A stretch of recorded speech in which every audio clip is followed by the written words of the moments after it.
Tinotenda. I'm coming at 18 years. I'm coming from Chikore, Sakunje village. Ndakauya pachibwe panapa 2022 form 1 through that department of innovation. Ndakagadzira model helicopter, but I started to fly. And then ndapanapa ndakagadzira this thing which is light motorbike.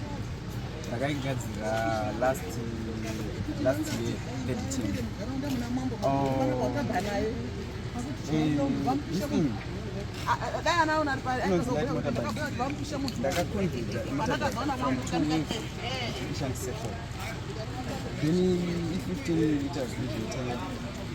so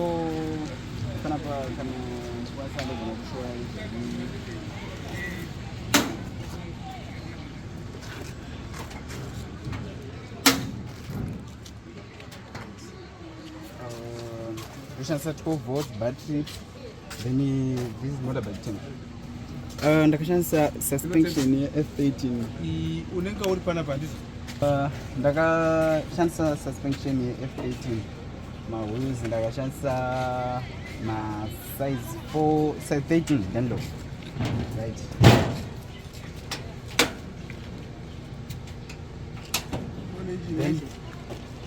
Then Joya up. This is fuel tank. And ndokwanisa kuloka ndishandisa key up yepamoto pacho.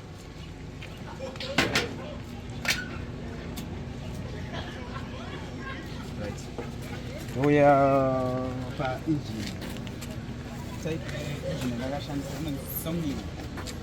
It's showing me 125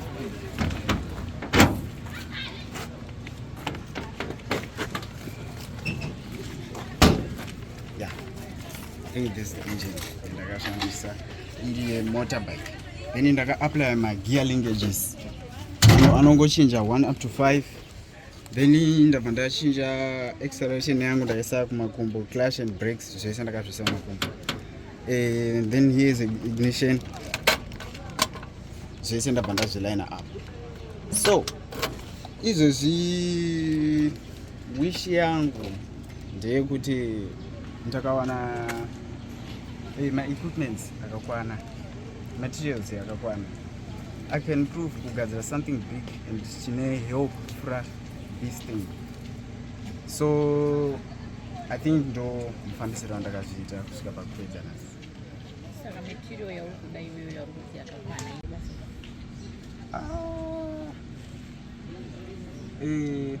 ndingati wakaisa 15 liters footing yacho. Motorbike engine haingotye fuel zvekuti inotogara for a long time tichitendera zvedu mulokongo. Zvekuti fuel iri imomo ndakaisa muna January nanhasi ndiri. Asi utotenderera nayo? Kutoitenderera ndichitesta ndichienda kuma-townships and stuff. Yeah. Saka ka-fuel saver like. Asi local community yachitambira sei project yako vari kufara nazvo? Vakazvitarisa maonere angu inini vari kufara nazo. Kukurudzira udopawo mamwe mayouth avafanana newe kuti vaite zvinhu innovative vasanyanya madrugs. Kuma-youth same stage neni vana we should find out kuti which one is the talent. Kazhinji kacho munhu akatombotoenda kuchikoro wobva watadza kutarisira zvavakuda kufoira mabhuku sandi kufoira upenyu hwakomana kuna vari kunzwa. Right. Then kune vana madrugs ndiyo handawaita mari dzacho I think munenge muchingoonawo mucommunity madrugs anouraya and stuff. Unonga uchiuzuraya pachako. Saka kune inini last speech panabve kuti munhu ndataseti chipo chake chiri papi. Right. And more concentration pazviri, work hard.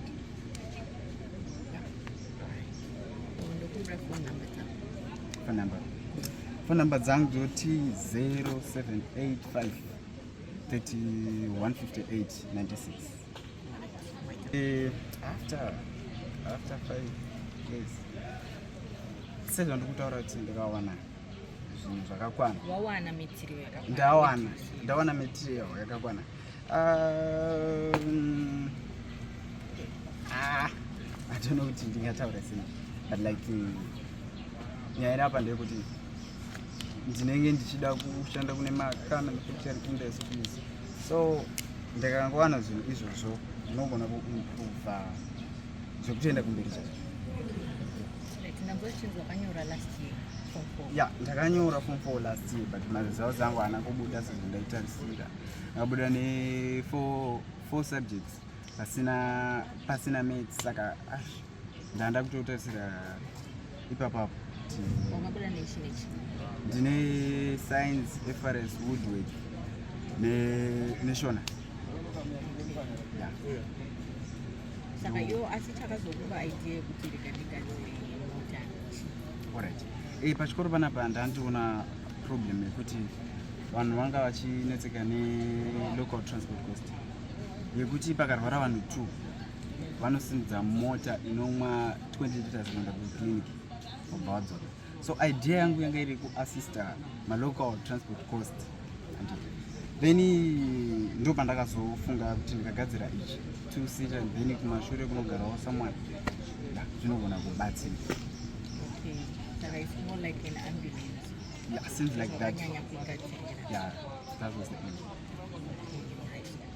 Tiriyo ndi ndichitaura apa kusupplywa ma4 cylinder engine dzine power, because izvozvi power release cause of engine iri kurwa nebody, right? Kusupplywa maengine kuchinja apa mukanyatsokuuya kuno unoona ndakashandisa system yeD, ndakashandisa 10 because of motorbike system, right?